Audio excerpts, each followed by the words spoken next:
ഒരു സൗഹൃദം ഉണ്ടാവുന്നത് ഏതെങ്കിലും ഒരു പ്രത്യേക നിമിഷത്തിലല്ല എന്നാണ് ഞാൻ വിചാരിക്കുന്നത്.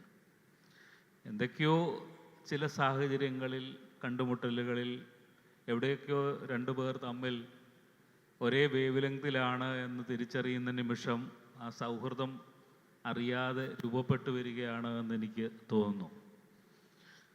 ഞങ്ങൾ തമ്മിൽ കണ്ടതെന്നാണെന്ന് എനിക്ക് കൃത്യമായ ഓർമ്മയില്ല. എൻ്റെ ഓർമ്മ ശരിയാണെങ്കിൽ ഇന്ദുഗോപനൊരു പുരസ്കാരം സമർപ്പിക്കാൻ വേണ്ടി ഞാൻ ആലപ്പുഴയിലോ എവിടെയോ ഒരു സ്ഥലത്ത് ചെല്ലുമ്പോഴാണ് ഇന്ദുഗോപനെ ഞാൻ ആദ്യമായിട്ട് കാണുന്നത്.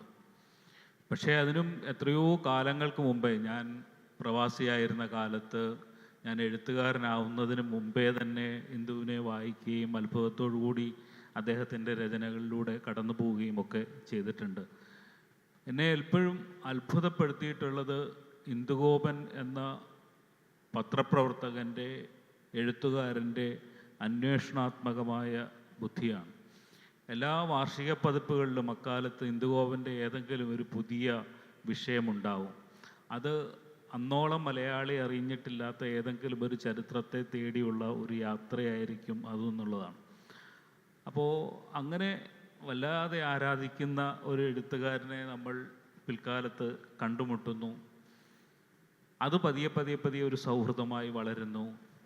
പിന്നെ നമുക്ക് ഒരുപക്ഷെ മലയാള സാഹിത്യത്തിൽ അപൂർവമായി മാത്രം സംഭവിക്കുന്ന തരത്തിൽ നമുക്ക് ഒന്നിച്ച് എഴുതാമെന്ന് തീരുമാനിക്കുന്നു.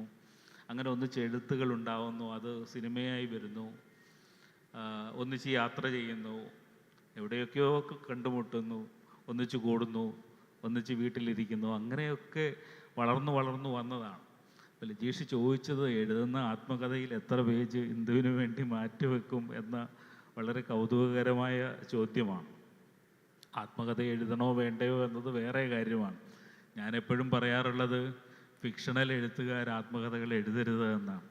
കാരണം അവരുടെ സ്വപ്നങ്ങൾ, വിചാരങ്ങൾ, ആകുലതകൾ, അയാളുടെ മനസ്സിൻ്റെ ധാരാളം ഇറക്കിവെപ്പുകളൊക്കെ പല കഥാപാത്രങ്ങളിലൂടെ അയാൾ ഇതിനോടകം തന്നെ പല കൃതികളിൽ പ്രകാശിപ്പിക്കപ്പെട്ടിട്ടുണ്ട് എന്നതുകൊണ്ട് പിന്നീട് എഴുതുന്ന ആത്മകഥകൾ മുഴുവൻ ജനങ്ങളെ കബളിപ്പിക്കാൻ വേണ്ടി എഴുതുന്ന ഒന്നായിരിക്കുമെന്നാണ് എനിക്ക് പലപ്പോഴും തോന്നിയിട്ടുള്ളത്. പക്ഷേ എത്ര പേജ് ഉണ്ടാവും എന്നെനിക്കറിയില്ല. നിശ്ചയമായിട്ടും ഞാൻ എന്തെങ്കിലും ഒരു ആത്മകഥ എഴുതുകയാണെങ്കിൽ അതിനകത്ത് ഇന്ദുഗോപൻ എന്ന വ്യക്തിക്ക് വലിയൊരു സ്ഥാനമുണ്ടാകും എന്ന് മാത്രം പറയാം. ഞാൻ ആഗ്രഹിക്കുകയാണ്.